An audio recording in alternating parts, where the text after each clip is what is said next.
It was a newsy year across the country, filled with hurricanes, shootings, wildfires, marches, and more.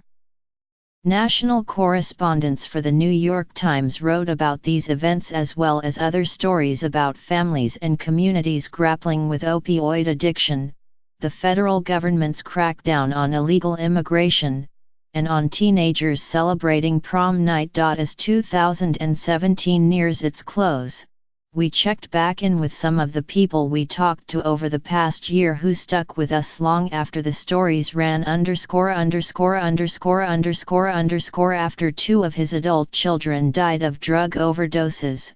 Roger Weinmiller turned back to his land. He sowed another season's crop of soybeans on his southern Ohio farm, repaired machinery, and raced to get the harvest done amid weeks of punishing rainstorms.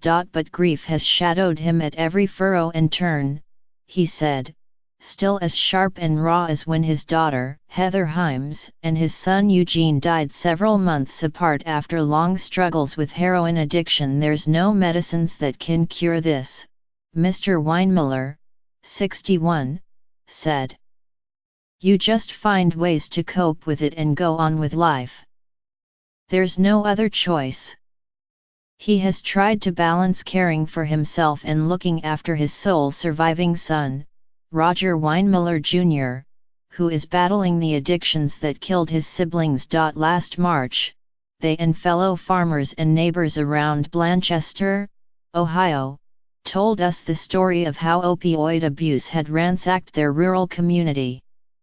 Since then, Mr. Weinmiller has ferried his surviving son to probation appointments and drug tests, taken him to counseling, paid off some old fines and helped get his driver's license reinstated. Now, Roger Jr. drives himself to counseling and to doctor's appointments.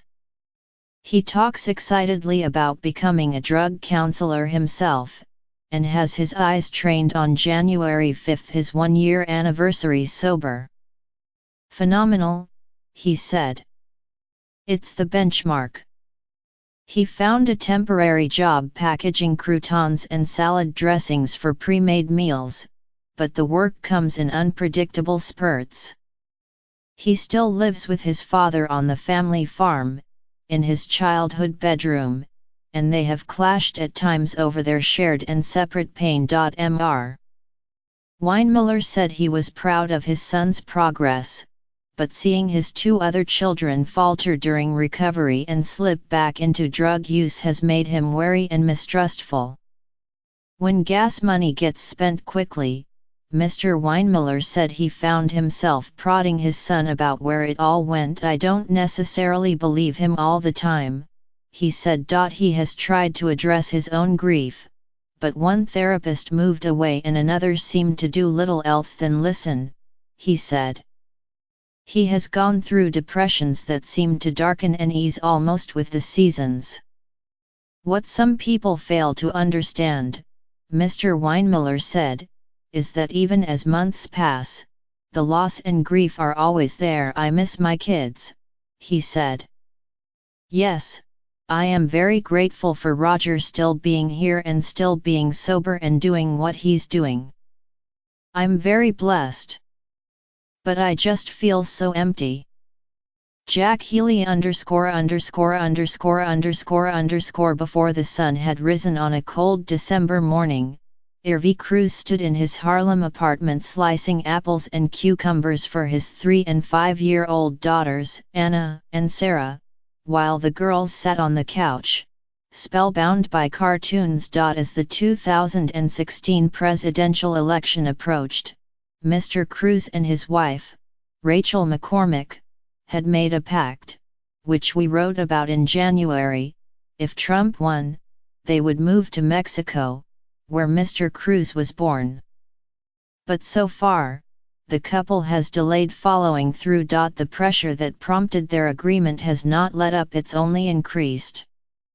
For years, Mr. Cruz, who is undocumented and has no path toward legal status even through marriage, and Ms. McCormick, his American-born wife, have strained to function as a normal family, despite the fear that one false step could rip them apart. The Trump administration's unbridled enforcement of immigration laws has intensified the threat, as the authorities scour the country, targeting more people for deportation. But their bargain has also forced the couple to reckon with the parts of their lives that they have decided are worth the risk. The slanted grin that sweeps across Anna's face each morning when Mr. Cruz tells her that it's time to go to her Spanish immersion preschool, or the way that Sarah swells with excitement to meet her friends at her favorite park taking everything away. It's hard, Mr. Cruz said. Caitlin Dickerson ________ for months. Ellen and Dave Keith worried about a land grab.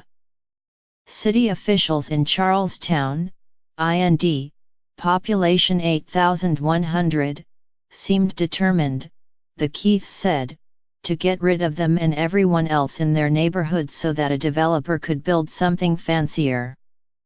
To them, it felt like a middle-class city trying to push out those who had less. And so began a painful court fight, which we wrote about in February. This month, a judge granted a preliminary injunction in favor of the Keiths and their neighbors, concluding that city leaders could not fine people for code violations as a way to force them to give up their homes. It was a victory for Pleasant Ridge, a battered neighborhood of prefabricated World War II-era homes in this southern Indiana city. We won that part, yes, said Mr. Keith, who is 69 and has lived here for decades. But really, things have gotten worse, he said.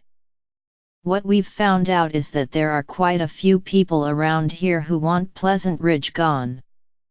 We used to feel like we were upstanding citizens and part of the community. Now people look down their noses at us, like you are messing up their city. Since the fight over Pleasant Ridge began, Ellen Keith, 64, said she had lost clients at the Hair and Such beauty salon where she cuts hair. Mr. Keith said the couple had lost friends. Even some of his relatives, he said, seemed to think that Charlestown would be better off without Pleasant Ridge, which city officials say draws a disproportionate amount of crime, drugs, and animal control nuisances. City officials, who did not return phone messages, have announced they will appeal the court ruling.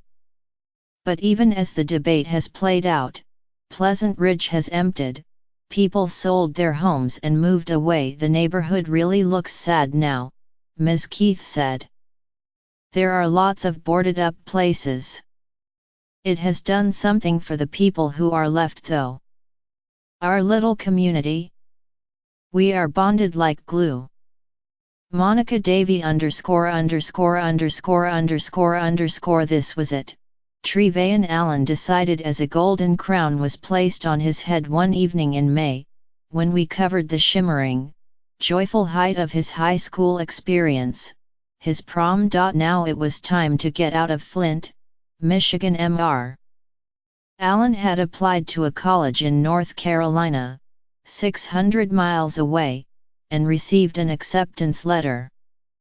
He was ready to break out on his own, leaving behind the tainted water crisis that had plagued life in Flint for years. At 19, Mr. Allen would be far away from so many comforts, his mother, stepfather, and siblings on the north side of the city. The tight circle of friends he had known his whole life. The familiar, if damaged, cocoon of his hometown. Packing up and leaving started to feel impossible when I really sat down and started thinking about my future. I just didn't want to struggle on my own, Mr. Allen said. There would have been nobody there to turn to if I needed something. This summer, amid a swirl of parties and trips to amusement parks with his friends, Mr. Allen made a new plan. He enrolled at Mott Community College in Flint, ready to study finance and business administration. When college classes began this fall, they were nothing like high school after graduation, life just hits you right in the face, Mr. Allen said. It ain't no more your mom waking you up for school. You have to wake yourself up, manage your own life. Everything is just overwhelming. The professors had high expectations, far tougher than Mr. Allen was used to.